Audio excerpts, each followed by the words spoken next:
Karate friends, welcome to Classics in Color. My name is Mark Graves. Today I'm going to be telling you the story of 5 trans men of ancient Greece.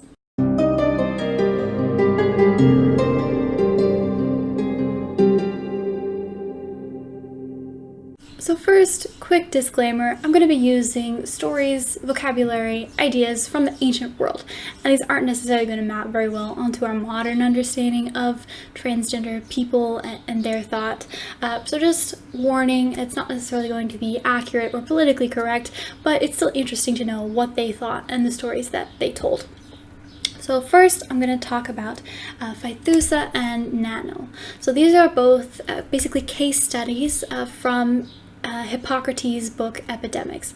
Hippocrates was a famous doctor and medical writer of the ancient world, and he gave these 2 case studies of people who had been women most of their lives, perfectly normal, and then they had been married to men, and then when those men were absent from their lives, they started to first experience a loss of menses, so they weren't having their period, and then they also started to display masculine features, so they might grow a beard, their voice would deepen, and they were just displaying a lot of masculine features and in many ways starting to transition to a more male body.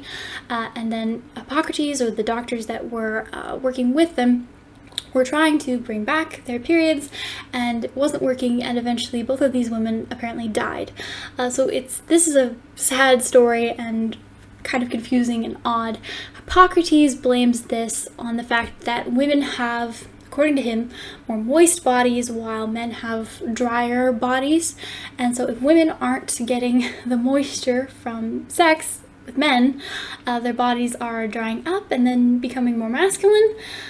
It's an odd explanation, but that's what Hippocrates gives us. So that's the story of these 2 women/men, women who became masculine.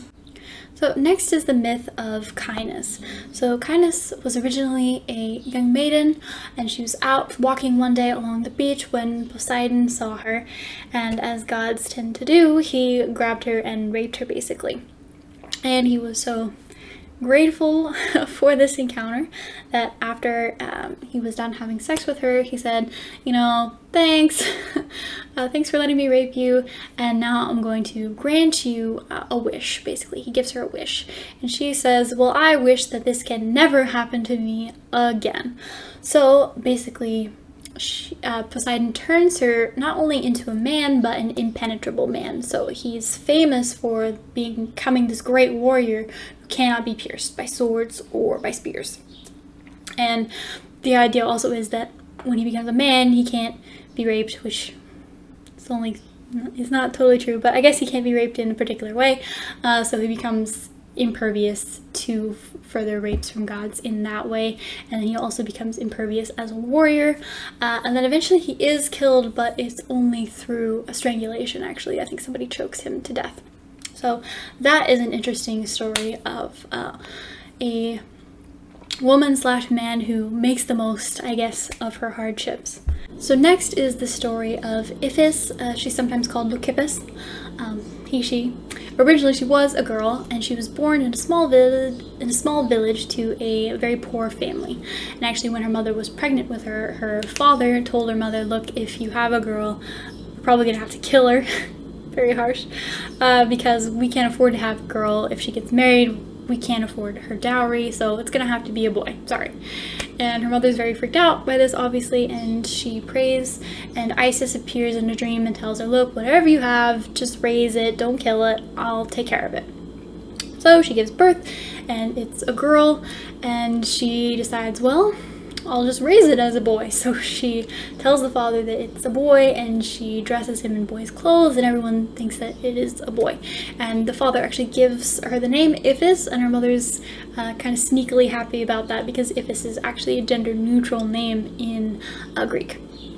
So she grows up as a boy, basically, and when she gets to about 14, her father decides it's time for her him to get married, and he sets up a marriage with one of the other local girls that she's friends with, and they actually, turns out, have a crush on each other already, and it's kind of cute when you read the story. But poor Iphis is really freaked out because on the one hand she's worried that she's going to be outed and her life is going to be over, and on the other hand she feels really guilty and icky about it because in her little village it would have been very taboo to marry another woman. That would not have flown. So she feels very bad and dirty about herself that she has this desire towards this girl.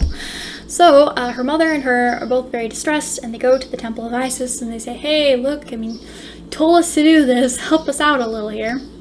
And then on the walk home they both start to notice, wait, there's something different, and they notice that she's not a girl anymore, that he has been transformed into a boy, and then basically that's supposed to be the happy ending because he then gets to go and marry his girlfriend and they live happily ever after. So that is the story of Iphis. So finally I will tell you the story of Megillah or Megillus. This comes from Lucian, who was a famous satirist who wrote a lot of satire. So no idea if this is a real story or if it was just something he wrote, he came up with to be outrageous, but it comes from his courtesan dialogues. So it's supposed to be a story that Liana is telling to one of her friends about a party that she went to. So she's invited to this party by two, she thinks, women, and she gets to the party and they're both flirting with her, and then they start making out with her, and things start to get a little heated, a little spicy, and then Megillah takes off her wig, which she didn't know it was a wig, and she says the hair was cropped really short. It looked like she was an athlete, a young boy. And basically I'm just gonna have to read you what Lucian wrote because it's so good. But she says the sight gave me a shock. But Megillah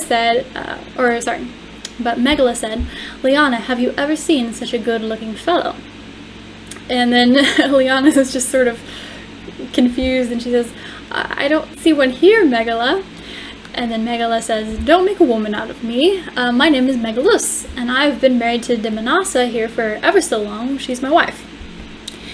And Liana's very confused by this, and she's like, wait, so are you a lesbian? Are you a man dressed as a woman? Are you a hermaphrodite? And this goes on for a while she's trying to wrap her head around what's going on. And finally Megillah says, look, I was born a woman like the rest of you, but I have the mind and the desires and everything else of a man. And then Liana says, well, and do you find those desires enough? Like, she's wondering how she has sex, and she's like, so do you just have sex with your desires?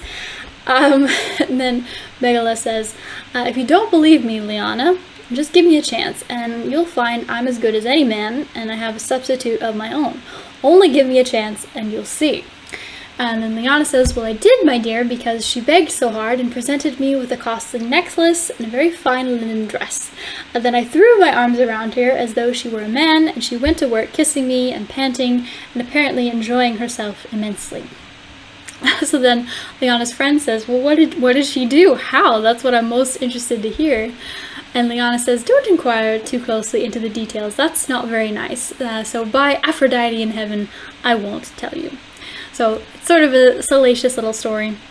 But I think it's also sort of endearing because I know transgender people often struggle very much with their body and feeling uncomfortable with it. This is sort of a neat story about what seems to be a trans man who, even though he didn't necessarily have the equipment that we think of as male, he was still comfortable with himself, knew who he was, and could have a good time both with himself and with others. So that's the neat little story of Megillus. So that is 5 transgender men from the ancient world, from ancient Greece. Thank you for tuning in to Classics in Color. I'm Mark Graves, and I hope to see you again next time.